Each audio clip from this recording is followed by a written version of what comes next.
ચોટીપણી સ્વાગત છે તમારું મારા નવા બ્લોગમાં. કેમ છો તમે બધા મજામાં? તો બધાને જય માતાજી મિત્રો. અત્યારે અમે ગોવિંદભાઈની વાડી આવ્યા હતા ને પછી હવે અત્યારે ઘર સાઈડ નીકળવી મિત્રો. અત્યારે આપણે ગ્રાઉન્ડે પગી જાય ને આપણા બધા દોસ્તરો અત્યારે અહીંયા ક્રિકેટ રમે છે. જો તમે મિત્રો અત્યારે અમારે અહીંયા ફિલ્ડિંગ ભરવાનો વારો આવી જાય ને અત્યારે ઓલા પણ જો આપણો દોસ્તાર ધવલ બેટિંગ કરે છે ને અત્યારે અમે બધા ફિલ્ડિંગ કરીશું.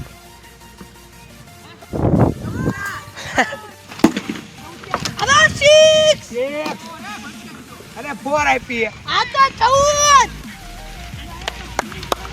કમોન ગાઈસ ફાઇનલી મિત્રો આપણે દડે બેટ રમીને ઘરે વીએ કારણ કે ત્યાં દડો ખોવાઈ ગયો તો પછી દડે બેટ નો રમવા ઘરે વીએ મિત્રો.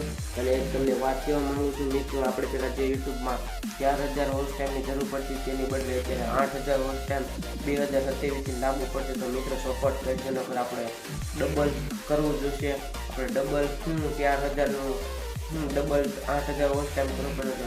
સપોર્ટ કરજો મિત્રો. અને આપણે મેં પણ વિચાર્યું કે આ બધા આપણે યુટ્યુબમાં વિડીયો બનાવીએ. આપણી પાસે સારો ફોન છે, આપણી પાસે બધું છે તો આપણે બનાવવું જોઈએ. કારણ કે નવરા ઘરે બેઠા હતા આપણે બ્લોગ પણ બનાવવો છે. જો તમે પણ નવરા બેઠા તમે પણ બ્લોગ બનાવવાનું સારું કરો મિત્રો. આ વિડીયોના ડિસ્ક્રિપ્શનમાં ફેસબુક અને ઇન્સ્ટાગ્રામની એકાઉન્ટ આપેલું છે તો ફોલો કરવાનું ભૂલતા નહીં. ફોલો બસ આજનો બ્લોગ આશા છે કે આજનો બ્લોગ ગમે તો લાઈક ગમે તે શેર કરો. બધા મળે પછી નવા બ્લોગમાં કેવું બધું જેમ માટે